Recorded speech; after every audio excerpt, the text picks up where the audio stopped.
மகிழ்நன் முழக்கம் நேயர்களுக்கு வணக்கம். மகிழ்நன் டுடே நிகழ்ச்சிக்காக உங்களை மீண்டும் சந்திப்பதில் மகிழ்ச்சி. அறிவிக்கப்பட்ட தேர்தல் தேதி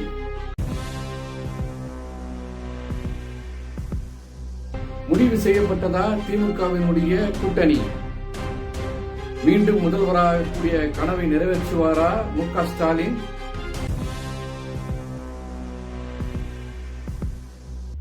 அதிமுகவின் பலம் என்ன? முடிவு செய்யப்பட்டதா? கூட்டணிகளுக்கான இடஒதுக்கீடு இடைவெளிக்கு பின்பு மீண்டும் முதல்வராவாரா எடப்பாடி பழனிசாமி?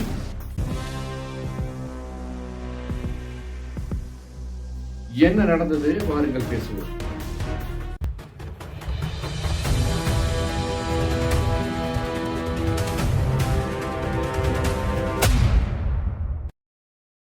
அன்பு நேயர்களுக்கு வணக்கம். மிகுந்த எதிர்பார்ப்புக்கு இடையே ஞாயிற்றுக்கிழமை மாலை 4 மணி அளவில் சொன்னது போலவே தேர்தல் தேதிக்கான அறிவிப்பை வெளியிட்டார் இந்திய தேர்தல் ஆணையத்தினுடைய தலைவர் திரு ஞானேஷ்குமார் அவர்கள். 5 மாநிலங்களுக்கான தேர்தல் குறித்த அறிவிப்பை வெளியிட்டார். அதனுடைய தொடர்ச்சியாக தமிழ்நாட்டினுடைய தேர்தல் தேதி ஏப்ரல் 23 என்றும், பாண்டிச்சேரிக்கான தேர்தல் தேதி ஏப்ரல் 9 என்றும் அறிவித்திருக்கிறார்.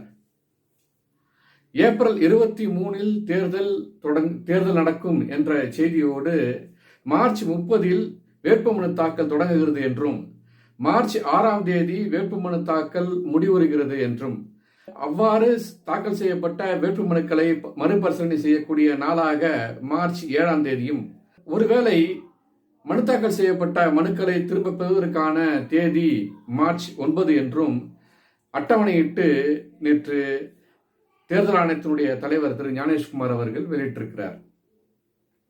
இவ்வாறு வெளியிட்ட பின் ஆளுகின்ற திமுக அரசினுடைய அந்த ஆட்சியினுடைய அதிகாரம் என்பது முடிவுக்கு வந்ததாகவே அறிவிக்கப்பட்டது. இப்போது இருப்பது காபந்து அரசு என்று சொல்வார்கள்.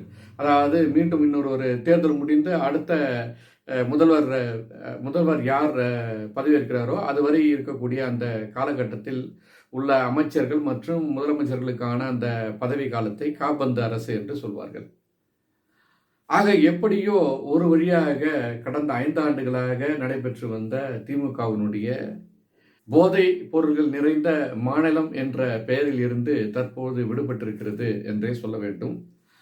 அதனுடைய தொடர்ச்சியாக மாநிலம் முழுக்க உள்ள முதல்வருடைய புகைப்படங்கள், அதிலும் குறிப்பாக தலைமைச் செயலகத்தில் உள்ள முதல்வருடைய ஆளுயர புகைப்படம் மற்றும் பொதுவெளியில் உள்ள முதல்வர் மையப்படுத்திய படங்கள் அனைத்துமே கழற்றப்பட்டு அல்லது அந்த படத்தின் மீதாக வேறு புகைப்படங்களை ஒட்டி, செய்தித்தாள்கள் போன்றவற்றை ஒட்டி அந்த புகைப்படங்களை மறைப்பது என்பது வழக்கமான நடைமுறைதான்.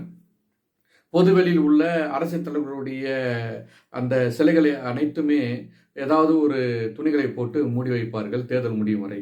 இது வழக்கமான தேர்தல் நடவடிக்கைகள் தான். நேற்று மாலையிலிருந்து பறக்கும் படைகள் ஆங்காங்கே பரிசோதனைகளை செய்ய தொடங்கிவிட்டன. இப்பொழுது இந்த ஒளிபரப்பு பதிவு செய்யும் இந்த நேரம் வரை சற்று ஏறக்குறைய 1.5 கோடி ரூபாய் கணக்கில் இல்லாமல் எடுத்து செல்லப்பட்டதாக பறக்கும் படையினரால் பிடிக்கப்பட்டிருக்கிறது. அதற்கான தகுந்த ஆவணங்கள் கொடுக்கும் பட்சத்தில் அந்த பணம் திரும்ப யாரிடம் இருந்து கைப்பற்றப்பட்டதோ அவர்களிடமே திரும்ப கொடுக்கப்படும். எனவே தமிழக அரசியல் களம் சற்று மாறி தேர்தலுடைய ஆளுமைக்கு கீழாக வந்திருக்கிறது என்றே பார்க்க வேண்டும். திமுகவினுடைய கூட்டணி கட்சிகளுடைய இட ஒதுக்கீடு, இட பங்கீடு சரியாக சென்று கொண்டிருக்கிறதா அல்லது அவர்களுடைய கூட்டணியில் எந்த சலசலப்பும் இல்லாமல் ஒரே ஒற்றுமையோடு இருக்கிறார்களா என்ற பார்வையோடு பார்க்கும்போது, சமீபத்தில் இட பங்கீடு பெற்ற வைகோ அவர்கள் ஏற்கனவே போன தேர்தலில் 6 சீட்டுகளை பெற்றவர். இந்த முறை 4 சீட்டுகளும், அந்த 4ல் 3ல் உதயசூரியன் சின்னத்திலும் ஒரு சின்னம் மட்டுமே தனக்கான சின்னமாக கேட்டு பெற்றிருக்கிறார். அதுவும் ஒரு திருப்தி என்றே அவர் அளவில் பேசப்பட்டு பொதுவெளியில் சொல்லியிருக்கிறார். எப்படியோ வைகோ 4 சீட்டாவது எனக்குன்னு கொடுத்தா போதுன்ற அளவுக்கு ஒரு மனநிறைவுக்கு வந்துட்டார். ஆனால் அவரோடு அன்றைக்கு சென்ற கூட்டணி கட்சிகளான 2 கம்யூனிஸ்ட் கட்சிகளும் பின்பு விடுதலை சிறுத்தைகளும் அந்த அளவில் மனநிறைவு பெற்றிருக்கிறார்களா என்று கேட்டால் இதுவரை இல்லை என்ற செய்திகளே வந்து கொண்டிருக்கின்றன.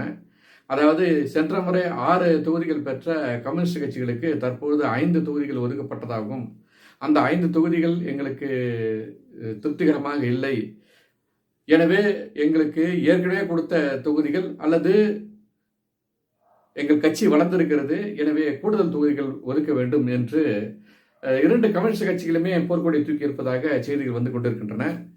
இந்திய கம்யூனிஸ்ட் கட்சியினுடைய மாநில செயலாளர் திரு வீரபாண்டியன் அவர்கள் 5 தொகுதிகள் ஒதுக்கப்பட்டதாக சொன்னபோது, நாங்கள் எங்களுடைய தலைமையோடு பேசியும் மார்க்சிஸ்ட் கம்யூனிஸ்ட் கட்சியோடு பேசியும் மீண்டும் சொல்கிறோம் என்ற உறுதியோடு அந்த பேச்சுவார்த்தையிலிருந்து வந்திருக்கிறார்.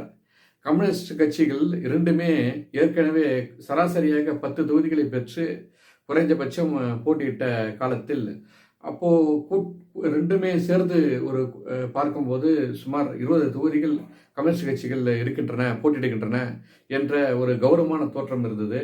ஆனால் இப்பொழுது அந்த கௌரவமான தோற்றத்தை திமுக கிட்டத்தட்ட சுருக்கி ஆளுக்கு 5 என்று கொடுக்கும்போது பாதி அளவே போராடக்கூடிய அல்லது பாதி அளவே போரிடக்கூடிய ஒரு சூழ்நிலையை ஏற்படுத்தியிருக்கிறது என்றே பார்க்க வேண்டும். அதாவது கம்யூனிஸ்டுகள் ரெண்டுமே மார்க்சிஸ்ட் 5 சிபிஐ 5 என்று சுருக்கப்பட்டிருப்பதாகவே பார்க்கப்படுகிறது. இதனால் கோவப்பட்டு ஒருவேளை திமுகவிலிருந்து 2 கம்யூனிஸ்ட் கட்சிகளும் வெளியேறுவார்களா என்று கேட்டால் அவர்கள் அதற்கும் ஒரு பதிலை வைத்திருப்பார்கள். எங்களுக்கு அதிக தொகுதிகள் போட்டியிட வேண்டும் என்பதை விட பாஜக தமிழ்நாட்டில் காலூற்றக்கூடாது, எனவே நாங்கள் அதற்காகவே ஒத்துக்கொள்கிறோம் என்ற ஒரு நொண்டி சாக்கு சொல்லி கொடுக்குற சீட்டை வாங்கிக்கிட்டு திரும்ப திமுக கூட்டணியில் தான் இருப்பாங்க என்று பொதுவெளியில் பேசப்படுகிறது. அவர்கள் திமுகவோடு மீண்டும் பயணிப்பார்களா அல்லது உணர்ச்சி வசப்பட்டு கம்யூனிஸ்ட் என்றாலே போராடக்கூடிய போர்க்குணம் கொண்ட தோழர்கள் என்ற அந்த வழக்கமான வீரியத்தோடு மீண்டும் பேச்சுவார்த்தை தொடங்கி ஏற்கனவே போட்டியிட்டது 6, எங்களுக்கு இந்த முறை குறைந்தபட்சம் 8 தொகுதிகளாவது கிடைக்க வேண்டும், நேற்று வந்த தேமுதிகவிற்கு 10 தொகுதிகள் ஒதுக்கி இருக்கின்ற நிலையில் எங்களுக்கு 8 தொகுதிகள் ஒதுக்க வேண்டும் என்று கேட்டு பெறுவார்களா? ஸ்டாலின் இவர்களை சமாதானப்படுத்தி மீண்டும் ஆட்சிக்கு வருவாரா என்பதை பொறுத்திருந்து பார்ப்போம். ஒரு மிகுந்த போராட்டத்திற்கு பின்பு உள்ளடி சண்டைகளை எல்லாம் ஒரு வழியாக சரி செய்து எதிர்களை எல்லாம் கட்சியிலிருந்து வெளியில் அனுப்பி மீண்டும் பழைய அதிமுகவினுடைய பலமான ஒரு எதிர்ப்போடு இன்று களம் காண்கிறார் அதிமுகவினுடைய பொதுச் செயலாளர் திரு எடப்பாடி பழனிசாமி அவர்கள். இங்கும் அதே இடப்பங்கீடு பிரச்சனை நடக்கிறதா என்று கேட்டால் இதுவரை அவர்கள் இடப்பங்கீடு குறித்து எந்த பேச்சுவார்த்தையும் பெரிய அளவில் பேசப்படவில்லை. ஆனால் கூட்டணியாக ஒன்றிணைந்திருக்கிறார்கள் என்பதே உண்மை. கிட்டத்தட்ட இங்கு ஒரு சமரச போக்கு பேச்சுவார்த்தை தொடங்கும் போது இவர்களுக்கான இடப்பங்கீடு என்பது பேசப்பட்டு முடிவு செய்யப்பட்டு தான் கையெழுத்து போட்டிருக்கிறார்கள் என்பதை ஏற்கனவே பாமக அதிமுக கூட்டணி என்று முதல் முறையாக அறிவித்த போது அவர்களிடையான அந்த ஒரு உள்ளார்ந்த ஒரு புரிந்துணர்வு மற்றும் திரு அன்புமணி அவர்கள் சொல்லும்போதும் சரி, திரு பழனிசாமி அவர்கள் சொல்லும்போதும் சரி, தொகுதிகள் முதல் கொண்டு அனைத்தும் ஏற்கனவே பேசப்பட்டது, விரைவில் அறிவிப்போம் என்று சொல்லிவிட்டார்கள். எனவே அவர்களுக்கான அந்த இட பங்கீட்டில் எந்த பிரச்சனையும் இருக்காது என்றே பார்க்கப்படுகிறது.